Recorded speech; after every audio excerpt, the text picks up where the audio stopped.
Good morning po sa ating lahat. Purihin ng Diyos sa pagkakataong ito na tayo ay sama-sama minsan pa magpupuri sa Panginoon. At yan, salamat sa Panginoon at lagi nating pinagpapasalamat na kahit magkakalayo ang ating distansya ay hindi hadlang para tayo ay sama-samang magpuri sa Panginoon. Ano po, talagang napakabuti ng Diyos sa lahat ng pagkakataon at sa lahat ng oras. At tunay na ah, ang Diyos ang nag-iingat po sa atin. Ang Diyos ang nagpapala sa atin sa lahat ng bagay, maging sa pagkakataong ito na tayo ay ah, magpupuri sa Panginoon. Ang bilis ng panahon. Ano po? First Sunday na naman at October na.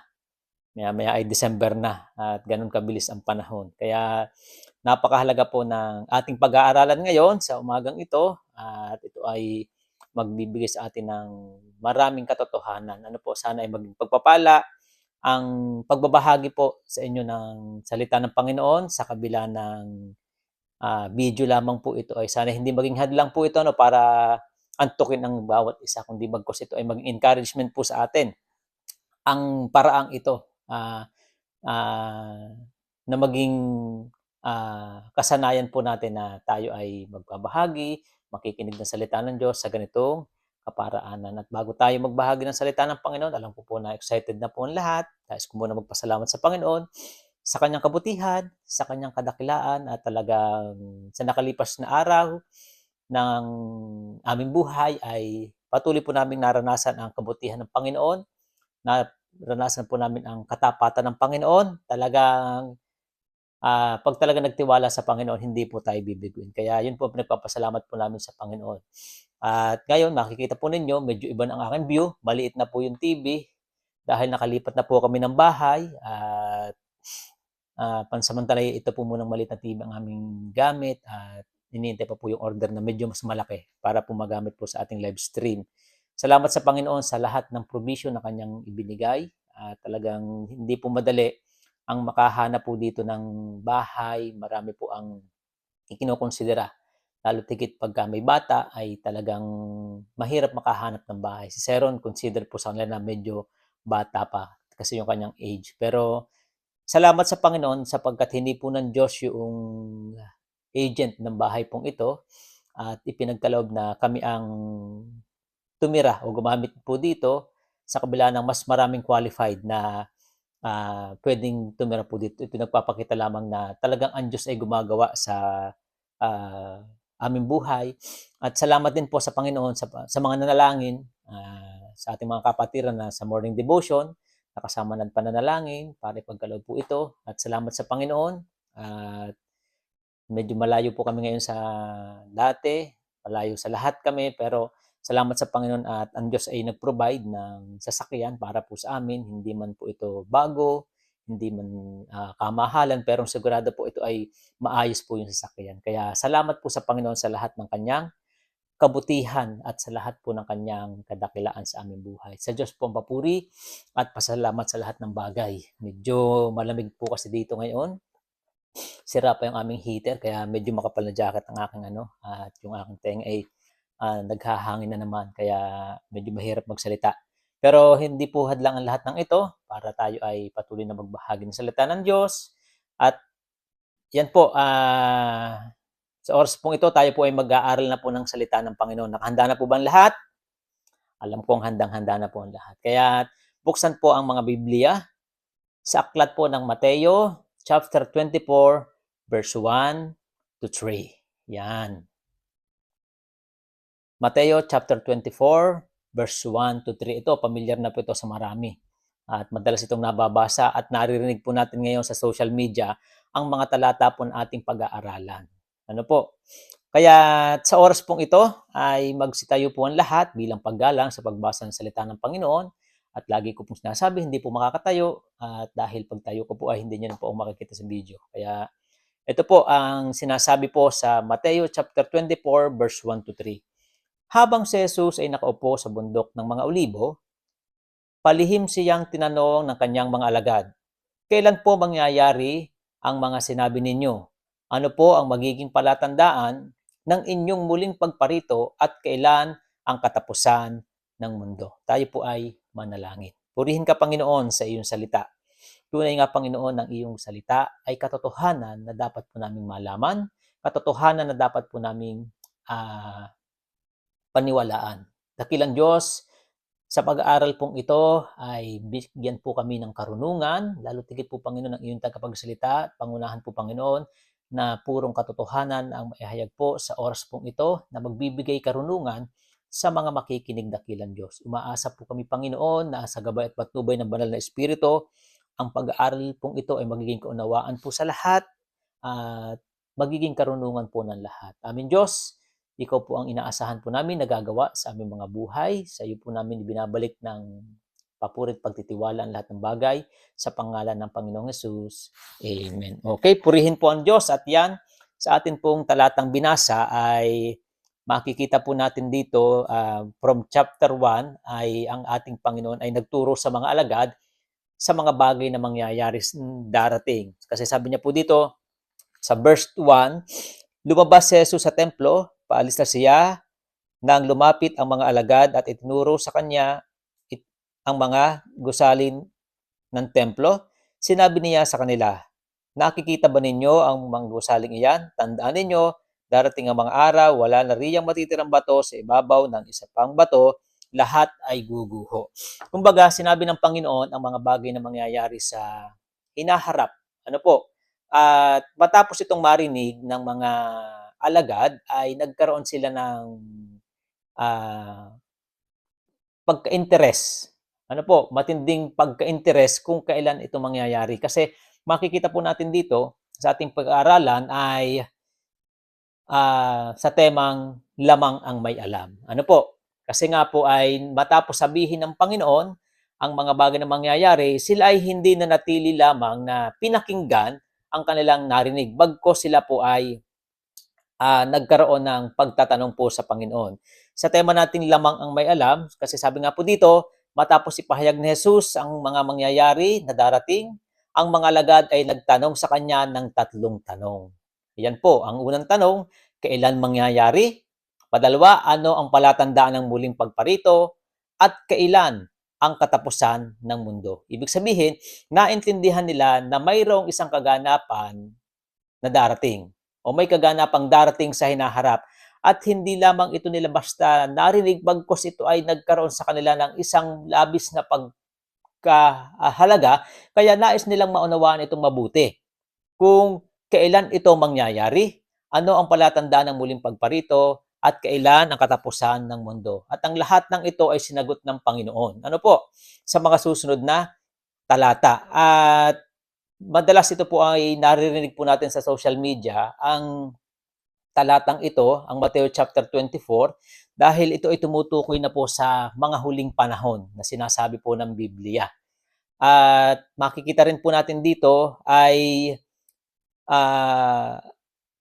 sa 1 Thessalonians chapter 4, verse 15 to 17, mahalaga po nating maintindihan ito na kaugnay ng sinasabi ng Panginoon at kaugnay sa tanong ng mga alagad. Sabi po dito, ito ang itinuturo ng Panginoon na sinasabi namin sa inyo.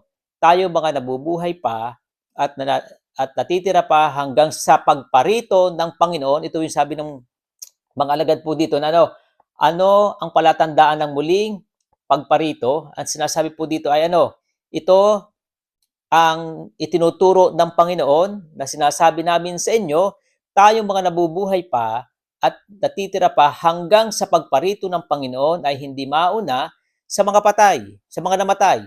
Sa araw na iyon ay maririnig ang tinig ng arkanghel at ang tunog ng trumpeta ng Diyos.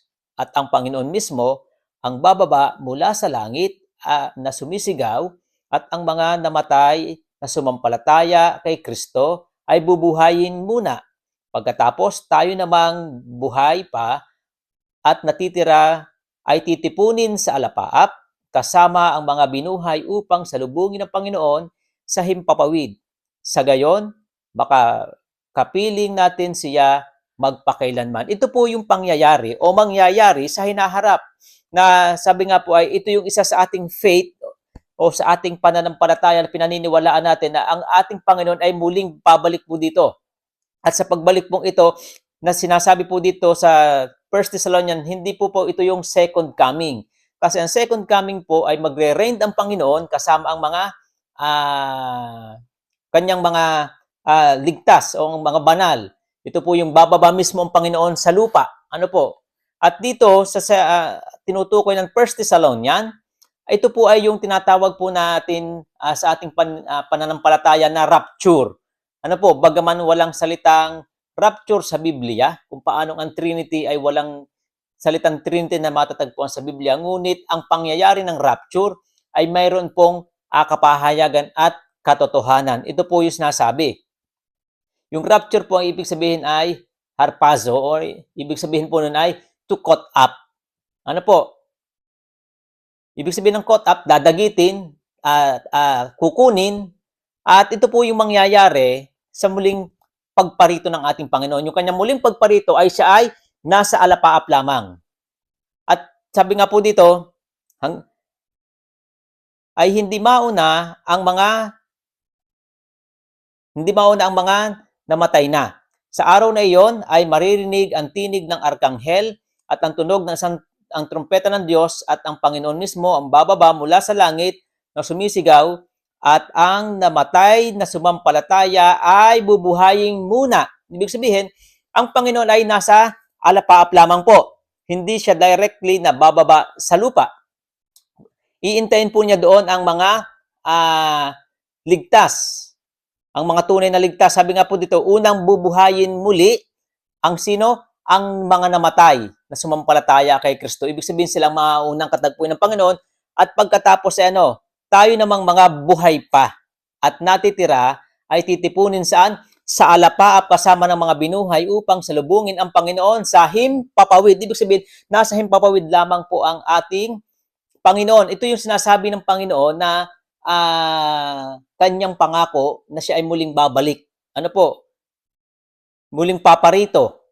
Yan po ang sinasabi po doon sa katuruan o katotohanan patungkol po sa rapture, na kukunin ang lahat ng tunay na sa kanya ay sumampalataya. Kaya nga po sabi, huling panahon, ito'y mangyayari bago mag-tribulation. Yan po ang ating paniniwala. We are in a pre-tribulation period, o ibig sabihin, bago magkaroon ng matinding kahirapan o tribulation, 7 taong kapighatian, kahirapan, ay kukunin muna ang mga tunay na mananampalataya. At paano daw po ito mangyayari? Sabi po dito sa 1 Corinthians chapter 15 verse 22, sa isang sandali, sa isang kisap mata, sasabay sa huling pag-ihip ng trumpeta, sapagkat sa pagtunog ng trumpeta ang mga patay ay muling bubuhayin, at di na muling mamamatay, babaguhin tayong lahat. Ganun po. Ganun daw kabilis lang. Isang kisap mata. Ikisap nyo po inyong mata. Ganun lang po kabilis ang pangyayaring ito ng pagdagit ng Panginoon. At ibig sabihin, sinasabi ng Panginoon na ang pangyayari ng rapture, ang pangyayari ng pagdagit, ang pakikipagtagpo ng Panginoon sa alapaap, ito ay mangyayari sa hinaharap. Kaya ang tanong ng mga alagad, kailan po ito mangyayari? Yun po ang matinding tanong eh. Kailan mangyayari? At ito ay, tanong na ito ay marahil ay madalas din natin, kailan ba talaga mangyayari ang rapture na ito? Kailan ba mangyayari ang pangako ng Panginoon na pagsabing nakapaghanda na siya doon sa langit ng ating titirahan, ay siya ay muling babalik para tayo ay kunin.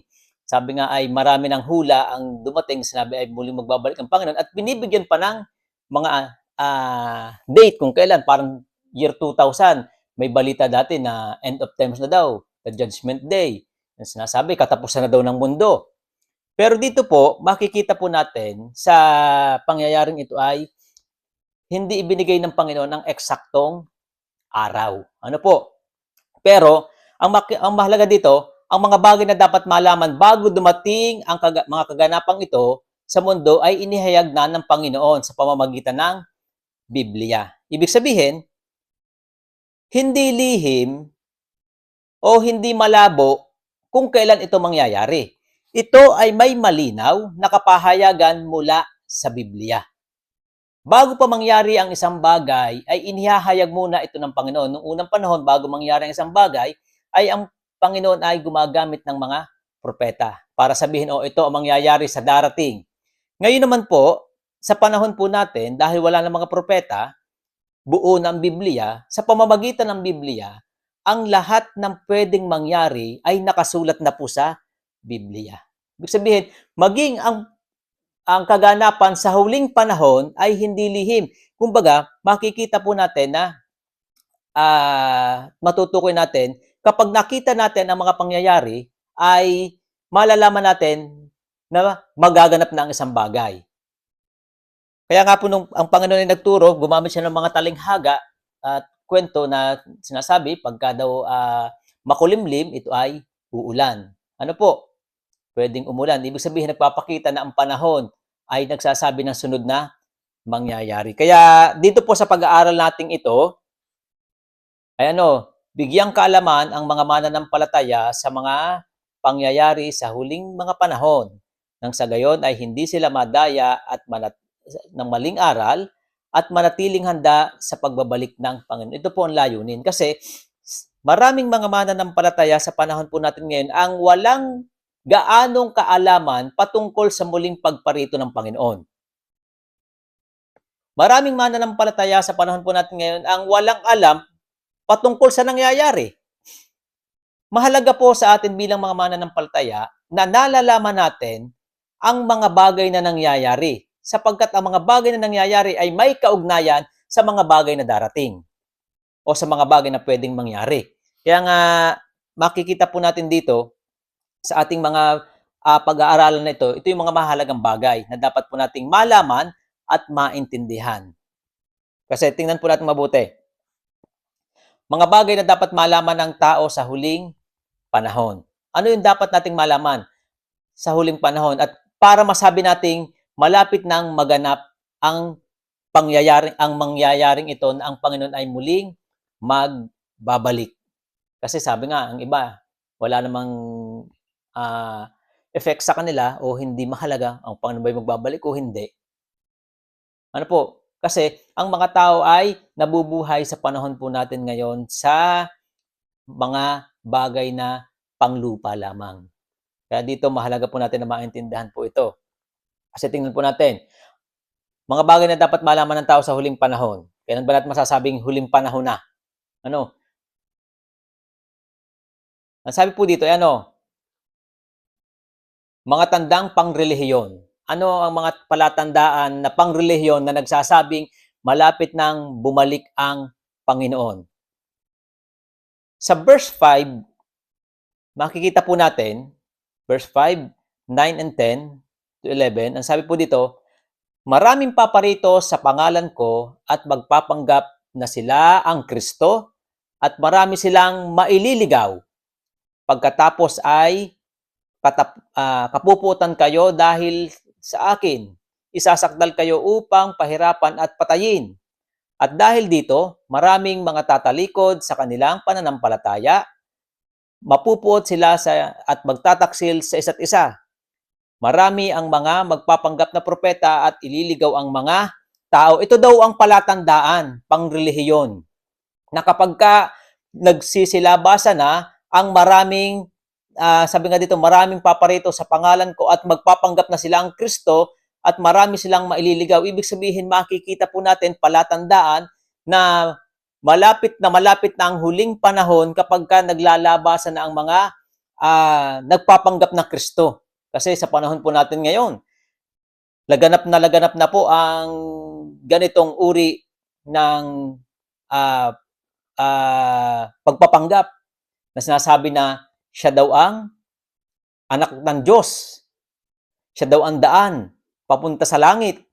Ano po? Kaya ngayon ay marami din siyang nadadaya at naililigaw. Kilala niyo po ba ang taong ito? Siya daw ang the appointed Son of God. Nagsasabing siya daw ang daan at katotohanan at wala daw makapupunta sa Ama kundi sa pamamagitan niya. Kiniklaim na niya ngayon na siya ang Kristo. Kaya, pero nung siya'y kinasuhan at ikukulong, nagtago. Ano po?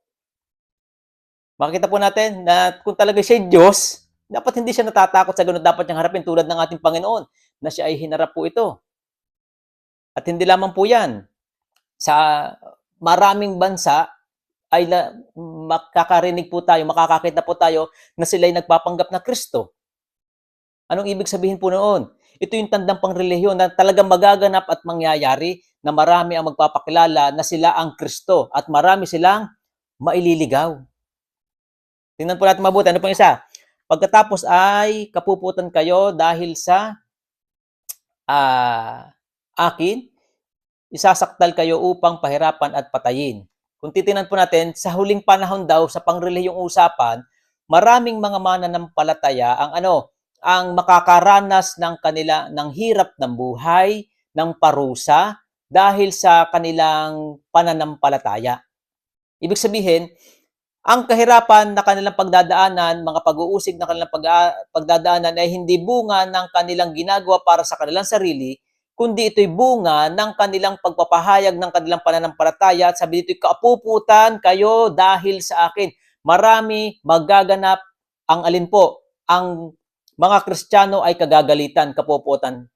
Kung makikita po ninyo ngayon sa social media, kung aware po kayo sa social media, ano po, kapag may nangangaral patungkol kay Kristo sa isang lugar, especially po sa Amerika at sa iba pang mga western country, talagang matinding persecution ang nararanasan ng nangangaral na nagbabahagi ng salita ng Diyos, ng mabuting balita.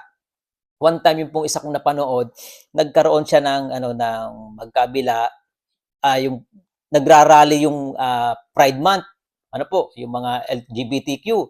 Ipinapahayag nila ang kanilang prinsipyo, ipinapahayag nila ang kanilang freedom. At talagang nagkakaroon ng kaguluhan. Kumbaga, magulo yung kanilang pagraraling yun kasi nagpapakita nakasuot ng kung ano-anong suot.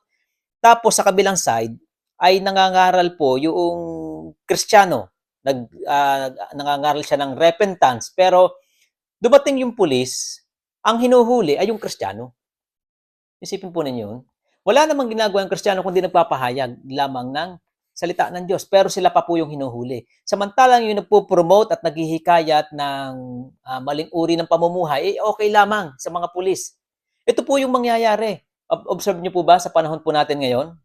Pag nagbahagi ka ng patungkol kay Kristo, parang awkward. Pag ang isang tao nagbahagi ng salita ng Diyos, nagbanggit ng patungkol sa Diyos, parang, oops,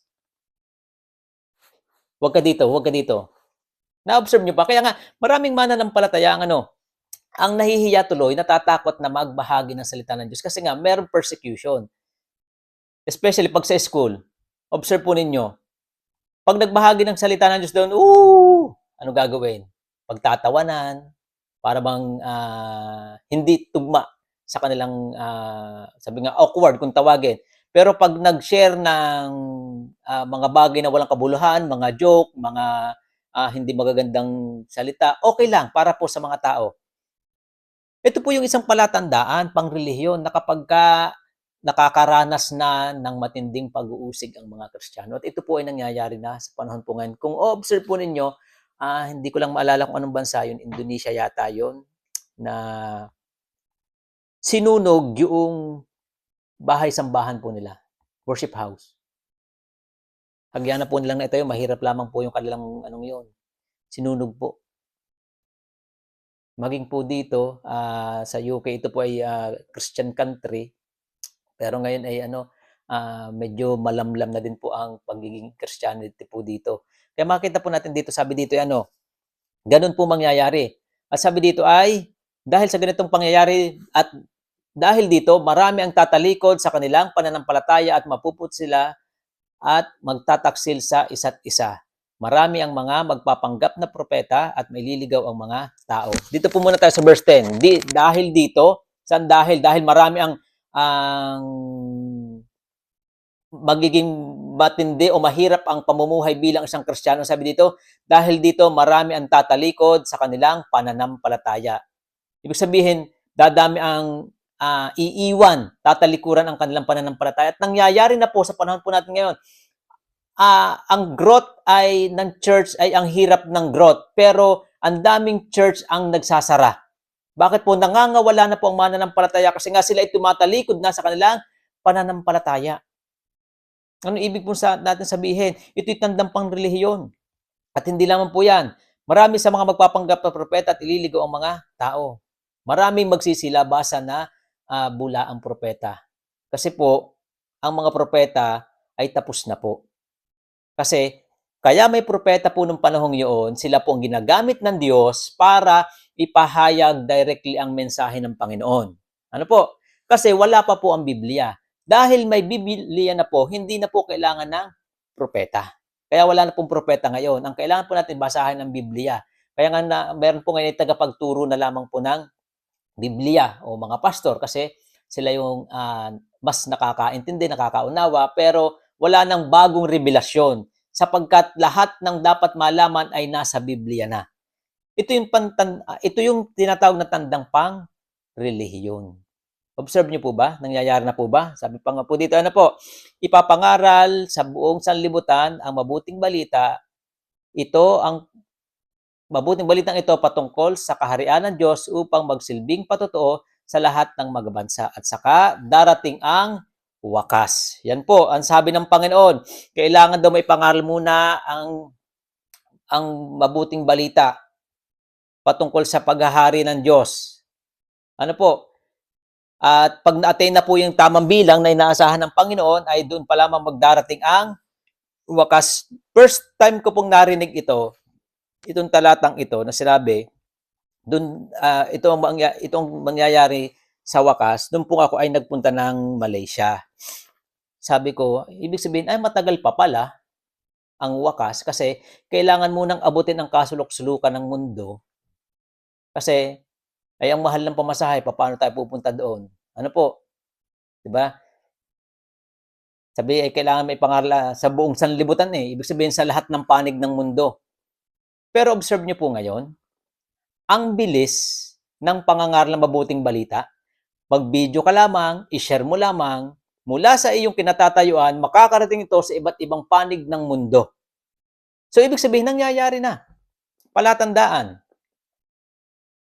na ang pagpapalaganap ng mabuting balita ay hindi na yung tulad ng iniisip natin na kailangan pa nating umalis ng bahay, pumunta sa isang lugar. Ngayon, sa bahay ka lamang, maibahagi mabuting balita through social media.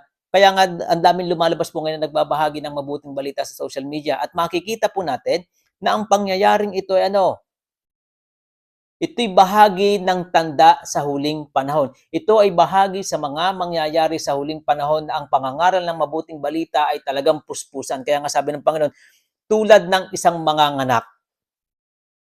Ang binanggit po ng Panginoon dito, tingnan po natin sa verse 8, sabi, ang lahat ng mga ito ay pasimula pa lamang ng mga paghihirap tulad ng isang babaeng manganganak. Ano pong sinasabing babaeng manganganak? 'Di ba ang babaeng manganganak ay maghihirap? Ano po? Pero pag palapit na palapit, patindi na patindi at padalas ng padalas ang pananakit. Tulad naman po dito, habang lumalapit na ang muling pagbalik ng Panginoon, patindi na ng patindi ang paglabas ng mga bulaang propeta, paglabas ng mga bulaang guro, ano po. At higit sa lahat ay ang mga bagay na sinabi po ng Panginoon dito. Kasi tingnan po natin dito, sa huling panahon, lalaganap ang alin po?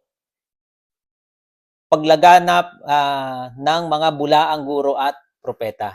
Kung mapapansin po ninyo, maging maingat din po kayo sa social media sa inyong mga napapanood. Alam niyo po, marami ngayong sikat na nagtuturo ng salita ng Diyos. Ngunit nahahayag na sila ay mga bulaang guro.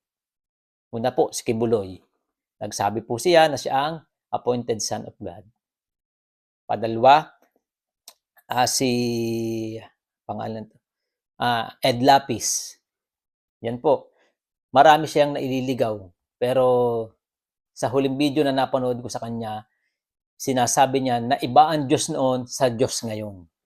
Meron siyang ibang paniniwala patungkol sa Diyos. Ang Diyos doon ng Old Testament ay mapusok. Ano po? Gumamit siya nung talata, ngunit hindi niya inunawang mabuti ang kanyang sinasabi o pag-aunawa doon sa talata na kanyang ginamit. Ngayon, ang ating mga makikita po natin ang Iglesia ni Cristo, ang dami din po nila naglalabasan na. Nabasa ko sa isang post nila. Malapit na daw po ang alin na maganap ng kanilang kapelix ang pagiging Diyos. Grabe. Kaya pala siya wala ngayon dahil para bang si Son Goku. Kailangan niya munang mag-super science at babalik siya pag super science na. Ay, parang mayroong ina-attain ang Felix Manalo para siya ay maging Diyos at pag siya naging bumalik ay siya ay Diyos na. Yan po, bakit sabi dito, sa huling panahon lalaganap ang mga bulaang guro at mga bulaang propeta. Kaya mag-ingat po tayo sa mga napapanood po natin sa social media. Hindi porket nangangaral sila ng Diyos, tama na po. Dapat marunong tayong magsuri. Higit sa lahat, marami ang tatalikod sa pananampalataya at mababahagi ang mabuting balita. Ito po yung mga tandang pangrelihiyon. Ang tanong, nangyayari na ba ang mga ito? Na maraming bulaang propeta? Maraming bulaang guro? Nangyayari na ba ang mga bagay na ito? Marami nang tumatalikod sa pananampalataya? Nangyayari na ba ang mga bagay na ito na sa pagbabahagi ng mabuting balita ay laganap na laganap? Kung nangyayari, ano pong ibig sabihin? Malapit nang muling bumalik ang Panginoon. Sa ikalawa po, tandang pangpolitika. Mga tandang pangpolitika. Kanina, pangrelihiyon nga pangpolitika. Sabi dito, makaririnig kayo ng labanan at makakabalita kayo ng mga digmaan sa iba't ibang dako. Maglalaban-laban ang mga bansa, gayon din ang kaharian. Anong sinasabi ng Panginoon? Ito daw ang palatandaan na malapit na ang wakas at malapit na din ang kanyang muling pagparito. Magaganap ng mga bagay na ito kapag ka nakaririnig na ng labanan, ng digmaan sa iba't ibang dako, labanan ng mga bansa at gayon din ang mga kaharian. Kung mapapansin po ninyo, sa panahon po ngayon, ito'y nangyayari na din. Bansang Israel. May labanan sa bansang Israel at may mga banta pa ng digmaan na nabubuo po ngayon sa iba't ibang bansa. Kung mapapansin po natin mabuti, ito'y mga tanda. Ibig sabihin, kailangan mangyari ang mga bagay na ito sapagkat ito'y bahagi ng mga kaganapan sa huling panahon. Ito'y bahagi ng mga kaganapan na muling magbabalik ng Panginoon. At sabi nga po dito, ay habang tumitindi ang labanan, habang tumitindi ang tigmaan, papalapit ng papalapit ang pagdating ng ating Panginoon. Kung mapapansin po ninyo, nag-uumpisa na po ang mga digmaan. At mas napapadalas po ngayon ang gera sa bansang Israel. Sabi nga ng ibang nagsusuri, maaring ito yung pagmumulaan ng mga digmaan sa iba't ibang dako. Kasi nga may kanya-kanyang kakampi po yung mga yan. Sinasabi naman, pagka ang China at saka ang Philippines, pag daw gera po yan, hindi man kaya ng Pilipinas na gerahin, pero marami daw tutulong. Yan po mapapansin po natin sa huling panahon. Yan yung mga nangyayari sa huling panahon.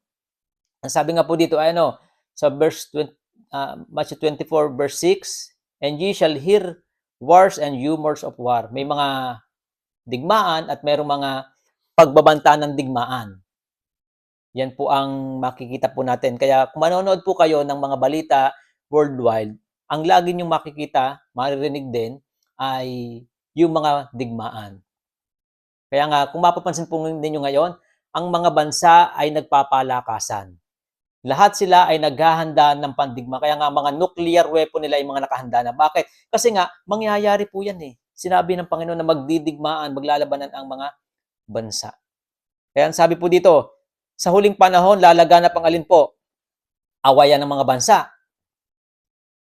Agawan ng teritoryo.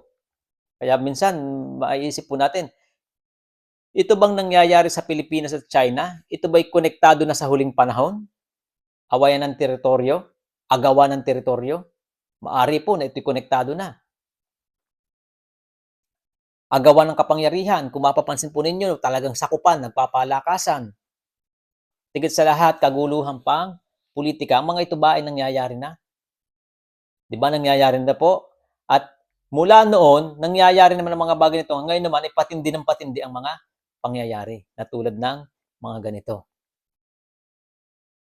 Ano pa po? Mga tandang pang-ekonomiya. Ang sabi po dito ay magkakaroon ng taggutom at lilindol sa maraming lugar. Sa tandang pang-ekonomiya, ibig sabihin nung magkakaroon ng taggutom, ibig sabihin magkakaroon po ng matinding kahirapan. Sa huling panahon, mahirap na naman ang buhay noon. Pero sabi nga tulad ng isang babaeng manganganak, patindi ng patindi ang kahirapan at hanggang sa padalas ng padalas ang kahirapan. Kung makikita po natin, ay ito yung bagay na mangyayari sa hinaharap na ang tagutom, ang kahirapan ay mas matindi kumpara ng una. Ano po? Kasi tingnan po natin, bakit kailangan mangyari ito? Ito yung pahayag ng Panginoon sa Pahayag chapter 5 verse 6. Nang alisin ng kordero ang pangatlong selyo, narinig kong sinabi ng pangatlong buhay na nilalang, halika, isang kabayong itim ang nakita ko at ang hawak na timbangan ang nakasakay nito. May narinig akong parang isang tinig na nagmula sa kinaroroonan ng apat na buhay na nilalang at nagsabi, isang takal lamang na trigo ang mabibili ng sahod sa maghapong trabaho at 3 takal na hari na lamang ang mabibili sa ganun ding halaga. Ngunit wag mong pinsalain ang langis ng ulibo at ang alak. Ano yung kapahayagan? Kasi yung kabayong itim, nagre-represent po ito sa matinding kahirapan. At mapapansin po natin, dun sa sunod na talata, paano inilarawan ang kahirapan sa mga panahon pong ito. Ito po ay sa tribulation na po ito. Hindi na po ito sa panahon po ng church. Ito po ay panahon ng after na po ng rapture. Kaya nga po tayo ay naniniwala na naandun po tayo sa pre-trib. Kasi 3 bagay po yan. Pre-trib, mid-trib at post-trib. Pag sinabing pre-trib, bago mag-tribulation o sinabing tribulation, ito yung 7 taong kapighatian.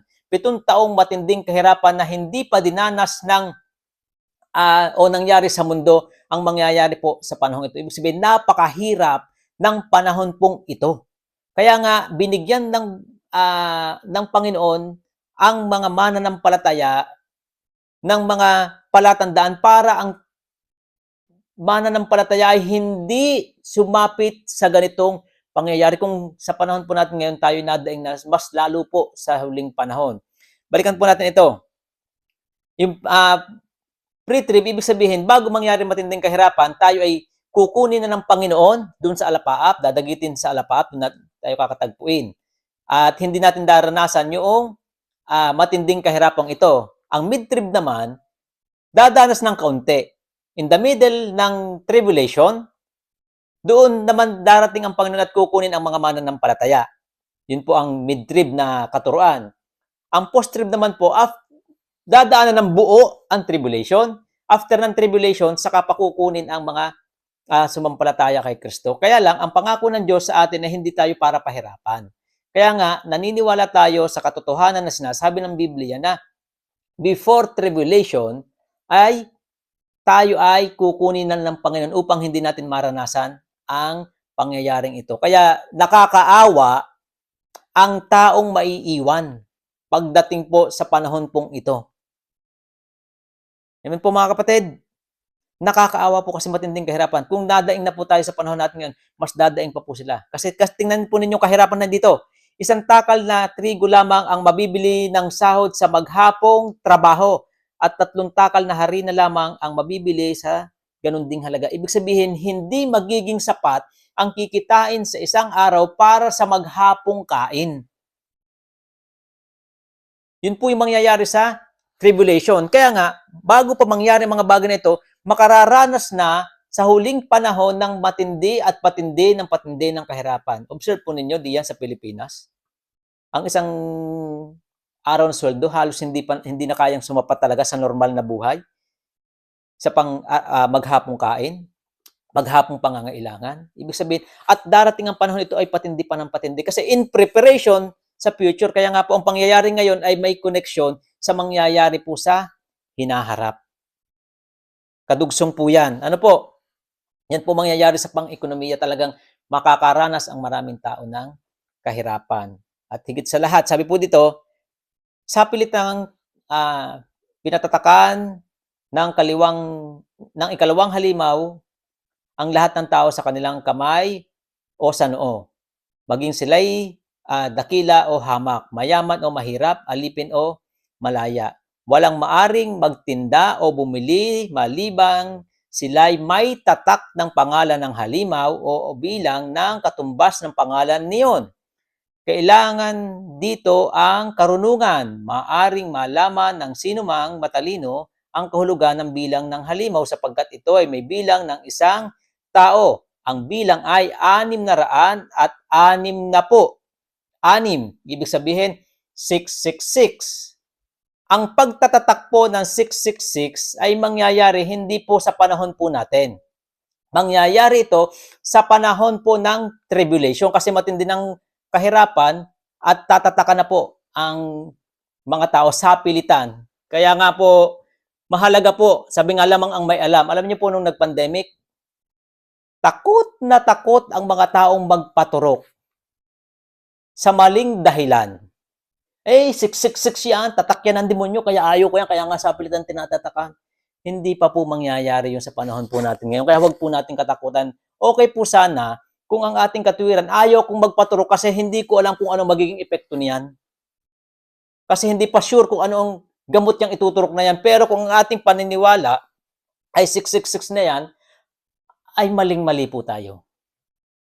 Maling aral po ang ating pinanghahawakan. Kasi ang 666 na pagtatatak ay sapil na itatatak sa noo o sa kamay. At sabi nga po ng Biblia, ang matatakan po nito ay hindi na maliligtas. Ganun po katindi ang kahirapan. Bakit sila mapipilitan magpatatak? Kasi hindi ka pwedeng bumili, hindi ka pwedeng mangalakal. Observe niyo po ng pandemic, this is a preview of the tribulation, na pagka wala kayong card, yung paglalabas ka, nalimutan ko, quarantine card, ang tawag yata noon tayo, hindi ka makabili, hindi ka makalabas. Ganun po mangyayari. Hindi ka makabili-bili ng walang tatak. Ibig sabihin, ang mga bagay pong ito ay mangyayari in preparation sa tribulation. At bago dumating ang Panginoon ay mangyayari na po ang ganitong uri ng kahirapan. Pahirap ng pahirap ang buhay. Observe nyo ba? Iba ang buhay noon sa ngayon, mas mahirap ngayon. Maalwan kumita ng pera, pero mas mahirap na daw ang buhay sa panahon po ngayon. Kaya balik po tayo dito, sabi nga po ay huwag kayong matakot sa mga tatak-tatak pa ngayon kasi hindi pa po yan ang 666. Mangyayari pa po yun. Sabi nga, sa panahon po nito ay tatatakan daw sa kamay, sa kanang kamay, para hindi po matatakan, ay ipaputol mo yung iyong kamay sa kanan. Hindi na tugma dun sa kaliwa ka na malalagyan. Paano pag sa noo ka pilit na lalagyan, ipaputol mo ang iyong liig para hindi ka matatakan. Kasi sa panahon po nito ay talagang hindi pwedeng hindi sila matatatakan kasi mamamatay sila sa gutom at hindi sila makakabili. Kaya makita po natin dito, anong meron sa huling panahon? Sa huling panahon ni kahirapan ng buhay. Alam natin na malapit nang bumalik ang Panginoon pagka ang buhay ay pahirap na ng pahirap. Mga mananampalataya, nadaing na, pahirap ng pahirap buhay. Ibig sabihin, dapat maging masaya na tayo. Bakit? Kasi malapit nang bumalik ang Panginoon, tatapusin ang ating kahirapan. Pag tayo kinuha ng Panginoon, ay tapos na ang ating paghihirap dito sa lupa. Ano pa po, sinasabi po dito, pag-unlad ng teknolohiya. Kung ma-observe po ninyo, pabilis na pabilis ang komunikasyon, pabilis na pabilis din ang pagta-travel. Kaya makikita po natin, ito'y senyales lamang na malapit nang muling bumalik ang Panginoon. Alam niyo po dito sa UK, hindi po masyadong uso dito ang cash. Kaya nga napipreview ko, parang ganito ang mangyayari sa tribulation. More on cards lang po dito. Basta ikaw ay may card, itap ka lamang po ng tap. Bibili ka sa supermarket, tap ka lamang, sasakay ka ng bus, tap ka lamang, lahat ng kailangan mo, itatap mo lamang po yung card. Later on, sabihin ay nasisira pa yan, mawawala pa yan, mananakaw pa yan. Kasi pag nagpatak po yung card mo at hindi mo agad na i-report, pwede po yung gamitin ng iba hanggang sa maubos ang laman. So, tingnan po natin. Para maiwasan naman itong bagay, pagdating ng panahon, para hindi yan nawawala, hindi naagos, itatatak po yan sa katawan. At sa panahon po ngayon, may nagpa-practice na po niyan sa ibang bansa.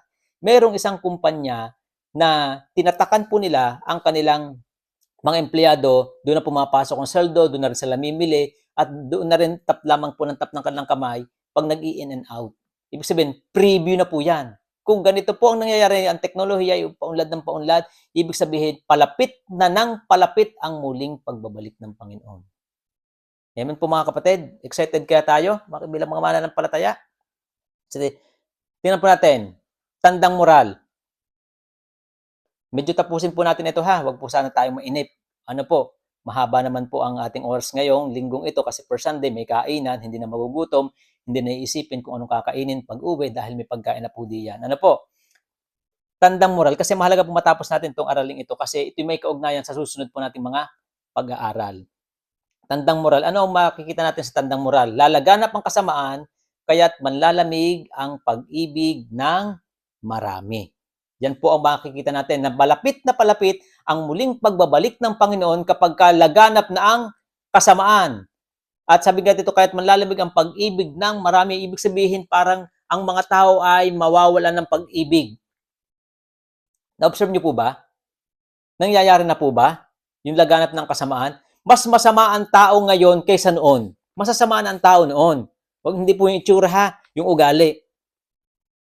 Masasama na ang ugali ng tao noon, pero mas masama pa rin ang ugali ng tao ngayon. Kasi tingnan po ninyo, paano mangyayari ang mga bagay na ito? Anong ibig sabihin ng ating Panginoon sa katotohanan ito na sinasabi ng Apostol Pablo kay Timoteo? Kasi tingnan po ninyo, 2 Timothy chapter 3 verse 1 to 5. Dapat mong malaman na sa huling mga araw, sabi dito, sa mga huling mga araw ay darating, alin po ang darating?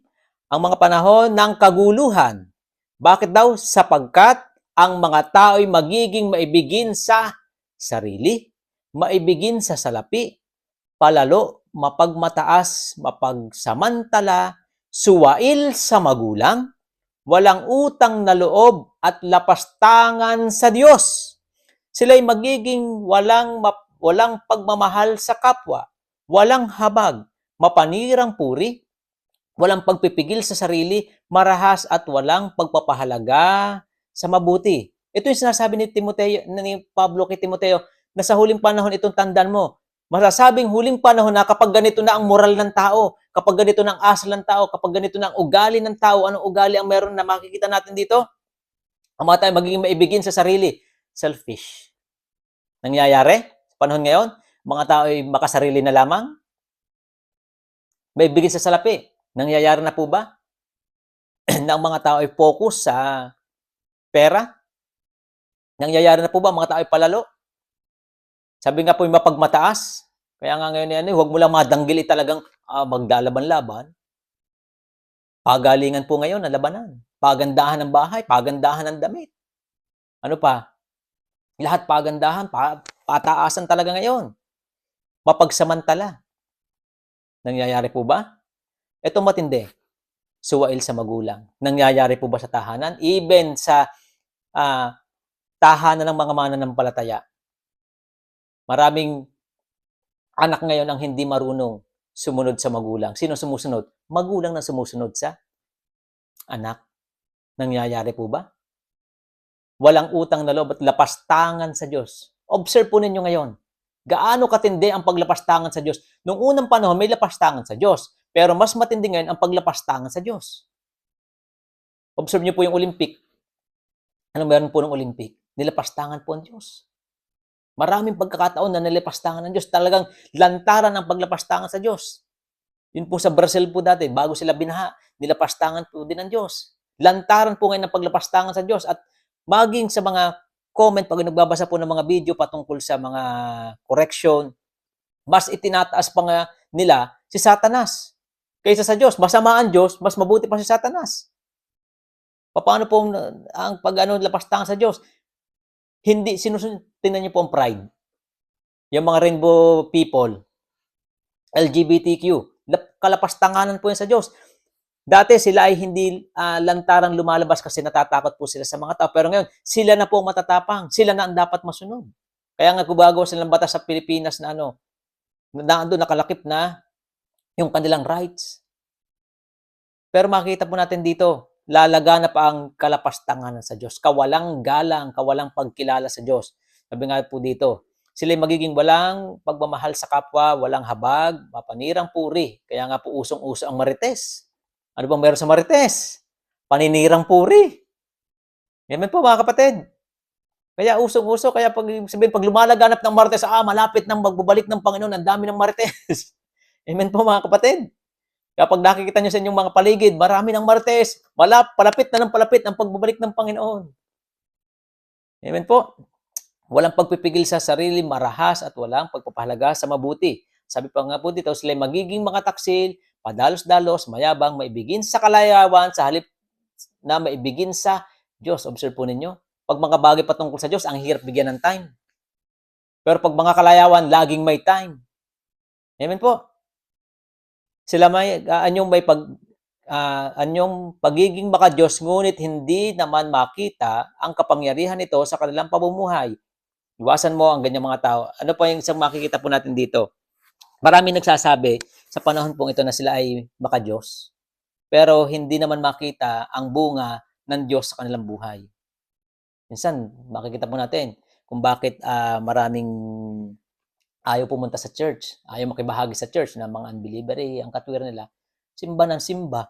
Nagsasabing sila ay maka-Diyos, silang Kristiyano, pero hindi daw makita naman sa pamumuhay. At lalagana po yan na marami ang nagsasabing sila ay Kristiyano pero hindi makikita sa kanila ang alin po, ang uri ng pamumuhay na dapat makita sa taong may pagkilala sa Diyos. Lalagana po yan. At sa huling panahon, ma-observe po natin, padami na po yan ng padami at palala na po yan ng palala. Huling panahon. Kaya makita po natin, sa huling panahon lalaganap ang alin? Kawalan ng pag-ibig sa Diyos. Kawalan ng pagpapahalaga sa Diyos. Kawalan ng pag-ibig sa kapwa. Kaya gugulo ang mundo dahil kawalan ng pag-ibig sa kapwa. Kaya magkakaroon ng paghihirap dahil sa kawalan ng pag-ibig sa kapwa at pag-ibig sa Diyos. Makita po natin yung apat na tanda. Ikalimang tanda po ay mga tandang pandaigdigan. Kailan ba natin masasabi na malapit ng pagbabalik ng Panginoon? Ano ang nangyayari sa mundo? Anong dapat na makita ng tao para masabi na malapit na ang muling pagbabalik ng Panginoon? Kasi sabi po dito, English po ang kinuha po natin kasi dito po may kumpletong mga words na wala po doon po sa Tagalog. At dito mas naipapaliwanag kung ano ba talaga yung mangyayari sa pandaigdigan. Kasi doon po sa Tagalog, medyo bitin po hindi maibibigay ng buo. Kasi sabi dito, for nation shall rise again nation, and kingdom against kingdom. And there shall be famines, and pestilences and earthquakes in diverse places. Sabi nga, ito daw mangyayari pandaigdigan. Magkakaroon ng digmaan, awayan, ng bansa laban sa bansa, kaharian laban sa kaharian, at higit sa lahat, pandaigdigang sabi po dito, famines and pestilences. Yung famines ay extreme scarcity of food. Ibig sabihin, matinding pangangailangan sa pagkain, matinding kakulangan sa pagkain. Worldwide po ito mangyayari, hindi lamang sa isang bansa, kundi pangkalahatan po. Mangyayari ang taggutom. At masasabi ng huling panahon na kapag patindi na ng patindi ang pangangailangan sa pagkain sa buong mundo. Nangyayari na po ba? Manood po kayo ng balita. Wag lamang po puro Korean novela ang panoodin para makarelate po tayo sa sinasabi po natin at pinag-aaralan. Manood din po naman tayo ng mga balita patungkol sa mundo. Panahon po ngayon, marami na nang nagsasabing ang hirap na ng buhay. Hindi lamang po dyan sa Pilipinas na talagang kumakayod sila ng higit sa kailangang araw, oras para lamang matugunan ang pangangailangan at darating pa po ang panahon na talagang kukulangin ang pagkain para sa mga tao. Matindi po yan. Kaya nga kasi papasok po yan pagkatapos po ng rapture, papasok na po yung matinding pangangailangan doon sa pagkain, doon po sa tribulation. Kaya ito ay continuous effect noon pong mga pangyayari hanggang tribulation. At ang sabi po dito ay yung pestilences. Ano yung pestilences na sinasabi po dito? Ay yung raging epidemic disease. Pag sabing raging epidemic disease, parang raging bull. hindi mapigilang nagwawalang toro. Kaya ibig sabihin, hindi mapigilang epidemya. Lalaganap ang mga epidemya na talagang uncontrollable na epidemya ang darating. Ano pa po? Mga salot, sweeping of multitudes of people at once. Yung talagang sabi nga, pagdaghoy, matinding panaghoy ng maraming tao. Sabi nga, it is commonly the attendant of famines and often produced by it. O, ibig sabihin, kung bakit magkakaroon ng maraming pagtaghoy, paghinagpis ng mga tao, kasi nga, mararanasan po yung pagdating sa famines, pagdating po dun sa diseases, ay epidemic disease, marami ang mamamatay, marami pong mahihirapan. Observe po ninyo, patindi na po ng patindi ang mga virus po ngayon. At padalas na ng padalas, napapansin niyo po sa balita, nung nag-umpisa po dito sa COVID-19, uncontrollable. Tapos mamaya may susunod uli. Kaya sabi, kapag nangyayari ng mga bagay na ito, ibig sabihin, palapit na ng palapit ang pangyayari na ang Panginoon ay muling babalik. Kapag marami na ang salot, marami na ang sabi nga dito, tumataghoy, nahihirapan, ay palapit na ng palapit ang muling pagbabalik ng Panginoon. Kasi tingnan po ninyo, dito sa kasunod na sa pahayag pa uli, balikan lang natin kanina, ito yung mangyayari. Pag nagdating yung kahirapan pong ito ay babalik po doon sa ating inaano kanina, yung kabayong itim ay, ang sabi nga po dito ay kahirapan po yun. Kaya kung titingnan po natin mabuti, sa 5 palatandaang ito, anong sinasabi ng Biblia? Nakahanda na ba tayo sa muling pagbabalik ng Panginoon? At higit sa lahat, naiintindihan na po ba natin ang mga nangyayari sa panahon po natin ngayon? Kasi sabi po dito sa pagbukas na aral, hindi ibinigay ni Jesus ang eksaktong araw upang huwag sa araw na yun lamang maghanda ang tao. Ibinigay niya ang mga tanda upang ang bawat araw ay sa bawat araw maging handa ang mananampalataya sa muling pagbabalik ng Panginoon. Anong sinasabi po dito sa atin ng Biblia? Nung ang mga alagad ay nagtanong sa Panginoon ng mga tanda, kailan mangyayari, ang ibinigay po niya ay hindi ang eksaktong araw. Bagkos ang binigay niya ay mga palatandaan upang sila ay maghanda sa muling pagbabalik o sa pangyayari na sinasabi ng Panginoon. Gayon din naman, sinasabi po sa atin ng Panginoon ang mga pangyayari, ipinapaunawa sa atin ang mga pangyayari upang tayo ay maging handa. Ano ba ang mangyayari kung tayo ay hindi maging handa? Ang mga taong hindi magiging handa ay sila yung daranas ng matinding kahirapan doon sa 7 years tribulation. At higit po sa lahat, matapos po sila doong pahirapan ay mas malamang po sila, after kunin ng kanilang buhay ay sa impyerno po sila dadalhin. Doon pa mas matinding kahirapan. Kaya makikita po natin dito sa sinasabi po ng Panginoon. Kasi 2 bagay po ang pwedeng mangyari. Kunin ng Panginoon ang ating buhay o siya ang muling bumalik. Ang sinasabi ng Panginoon ay kung siya man ay bumalik, dapat tayo ay handa. Kung kunin man ng Panginoon bilang mga mananampalataya, dapat tayo ay nakahanda. Amen po mga kapatid. At sabi pa po dito, huwag katakutan ng mga pangyayari bagkos maging handa sa mga mangyayari. Ang mga ganapang kasalukuyan ay mga katiyakan sa mga bagay na mangyayari sa hinaharap. Ibig sabihin, nung sinabi ng Panginoon ng mga bagay na ito, ibig sabihin tunay na mangyayari ang kanyang sinabi. At ang mga nangyayari ngayon ay ang mga katiyakan na mangyayari talaga ang sinabi ng Panginoon. Kaya sabi ng Panginoon, kung mapapansin niyo po ninyo at babasahin ang pahayag, lalo higit sa lahat yung kanyang sulat sa 7 churches, ang madalas niya sinasabi, ang may pandinig ay makinig at ang may pangunawa ay umunawa. Ganon din po sinasabi po sa atin. Ipinapaunawa po sa atin ng Panginoon, pakinggan po nating mabuti, unawain po nating mabuti kung anong ipinapahayag sa atin ng Diyos sa oras pong ito. Sabi, kailangan mangyari ang mga bagay na ito at sabi doon darating po ang wakas. Ano po ang ating dapat gawin? Dahil sa pangyayari ngayon, ipinapakita lamang po ng ating Panginoon ay muli malapit nang magbalik. Ipahayag ang mabuting balita upang babalaan ang mga tao sa kapahamakang darating. Kung merong ginagawa ang isang Kristiyano sa panahon po natin ngayon, ito isa sa pinakamahalagang dapat niyang ginagawa.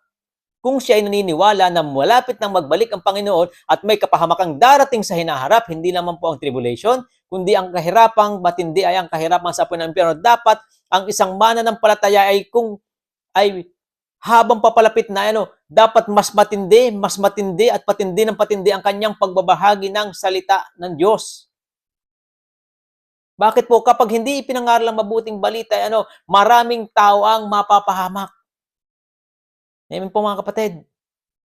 Kaya nga tayo dapat doon sa mga kamag-anak natin, mas patindi ng patindi ating pagbabahagi ng salita ng Diyos. At higit sa lahat po dito, ano pang dapat gawin? Mamuhay ayon sa pananampalataya upang laging maging handa sa mga mangyayari sa hinaharap. Alam niyo sa panahon po natin ngayon, dahil pabanjing-banjing na Kristiyano. Hindi natin malaman kung talaga bang Kristiyano. Bakit hindi makita ang uri ng pamumuhay sa pamumuhay Kristiyano? Mahalaga po na baka tayo madatnan ng Panginoon na pabanjing-banjing ay maiwan po tayo. Ay ibig ba sabihin nawawala ang kaligtasan? Hindi po nawawala ang kaligtasan. Pero may totoo at hindi totoong ligtas. Kaya kung tayo totoong ligtas, totoong sumampalataya sa Panginoon, dapat ang buhay natin ay buhay na naghahanda sa muling pagbabalik ng Panginoon. Ang buhay na paghahanda sa pakikipagtagpo sa Panginoon. Kumusta na ang ating mga uri ng pamumuhay? Ito ba yung pamumuhay ng paghahanda? Kaya nga kung tayo maglilingkod sa Panginoon, ito na yung tamang panahon para maglingkod kasi palapit na ng palapit. Hindi natin alam ang eksaktong araw, pero ang nakikita natin ay ang panahon at alam natin na habang patindi ng patindi ang lahat, palapit ng palapit ang pangako ng Diyos na mangyari. Kasi tingnan po ninyo mabuti. Dito po tayo magtatapos sa talatang ito. Mateo chapter 7 verse 21 to 23. Kung bakit mahalaga ang, sabi nga sa ating bakit lamang ang may alam? May alam saan? Patungkol sa salita ng Diyos. Hindi lahat ng tumatawag sa akin ng Panginoon, Panginoon ay papasok sa kaharian sa langit, kundi ang mga taong sumusunod sa kalooban ng aking Ama na nasa langit. Sa araw ng paghuhukom, marami ang magsasabi sa akin, Panginoon, hindi po ba't sa iyong pangalan ay nangaral kami? Nagpalayas ng mga demonyo at gumawa ng mga himala? Ngunit sasabihin ko sa kanila, hindi ko kayo nakikilala, lumayo kayo sa akin, kayong mga gumagawa ng kasamaan. Anong sinasabi po dito? Dahil sa kakulangan ng pagkaunawa, hindi paghahanda, hindi sila kinilala ng Panginoon. Kaya ang sinasabi po sa atin mga kapatid, hindi porket tayo nasa relihiyon niya, tayo ligtas na. Hindi porket tayo nagsaserve sa Panginoon, tayo ligtas na. Ang kailangan po nating alamin, ang kailangan nating tukuyin, tayo ba talaga tunay na ligtas? Tunay ba natin tinanggap si Kristo bilang Panginoon sa sariling tagapagligtas? Kasi baka dumating ang Panginoon ay maiwan po tayo. Baka kunin ng Panginoon nating buhay, hindi pala tayo sa langit pupunta. Kaya ang talatang ito ay isang malaking babala sa atin na dapat tayo ay magkaroon ng katiyakan. Katiyakan na tunay natin tinanggap si Kristo sa ating buhay. At kung tayo may tunay na katiyakan na tinanggap natin si Kristo sa ating buhay, dapat ay nagkakaroon ng uri ng pamumuhay ayon sa pagkatawag at pagkaligtas po sa atin. Amen po mga kapatid. Yan po ang tinuturo sa atin ng salita ng Diyos kasi maaring mapahamak ang isang tao kapag baling aral ang kanyang pinanghahawakan. Kaya dapat lamang talaga ang may alam. May alam patungkol sa salita ng Diyos. Tunay na kaalaman patungkol sa salita ng Diyos. Sabi nga ay, ang muling pagbabalik ng Panginoon, hindi dapat ito kinatatakutan. Ito ay dapat kinasasabikan ng isang tunay na mananampalataya sapagkat alam niya na kapag nangyari ang mga bagay na ito ay makakasama na niya ang Diyos doon sa paraiso. Matatapos na ang kanyang paghihirap dito sa lupa. Ang tanong, excited ba tayo sa muling pagbabalik ng Panginoon? Handa ba tayo sa muling pagbabalik ng Panginoon? Ang mga nangyayari sa panahon po natin ngayon ay nagpapakita lamang na muli magbabalik ang Panginoon. Malapit nang magbalik ang Panginoon. Ang 5 tanda pong ito na makikita po natin sa panahon po ngayon ay nagsasabi na malapit ng bumalik ang Panginoon. Sana ay tayo ay maging handa. Huwag tayong tumulad sa mga Pariseyo na kahit nakikita na nila ang mga tanda ng Panginoon ay hindi nila ito pinaniwalaan. Yun po ang tinuturo po sa atin. Paniwalaan po natin ang sinasabi po ng ating Panginoon. Sana po ay naging pagpapala po sa atin ang mensaheng ito. Sana ay nagkaroon ng kaunawaan po sa atin. Sana nagkaroon ng kaunlaran po sa ating buhay pananampalataya ang aral pong ito. Darating ang isang araw, kukunin po tayo ng Panginoon. Kasi kung lalahatin po natin yan from rapture to tribulation, masyado pong mahaba. Kaya more on preview po ng tigkakaunti. Dahil darating po ang isang araw, maaring madaanan po natin yan sa ating serye ng pag-aaral po patungkol po sa doktrina na meron po tayo. At sabi nga po ay dahil huling panahon na maraming lalaganap ng maling aral, kaya tututukan po natin mabuti ay ang tamang aral. Ano bang ating mga pinananampalatayan? Yan po ang ating asahan po ninyo na pag-aaralan po natin. Medyo ngayon po ang ating turo ay doctrinal. Ano po, pagdating po sa akin ay doctrinal po. Kina Brother Japet, kina Brother Jess, kina Brother Cesar, Brother Jomar, sila naman po yung mga more on exhortation po ng mga message. Ano po, kasi mahalaga po sa atin na maunawaan po natin ang doktrina. Kasi nakakalungkot na makita na may kapwa tayo mananampalataya na nadadala sa ibang relihiyon. Okay lang sana kung katulad natin ang pananampalataya, kaya lang maling relihiyon na napupuntahan, maling katuruan.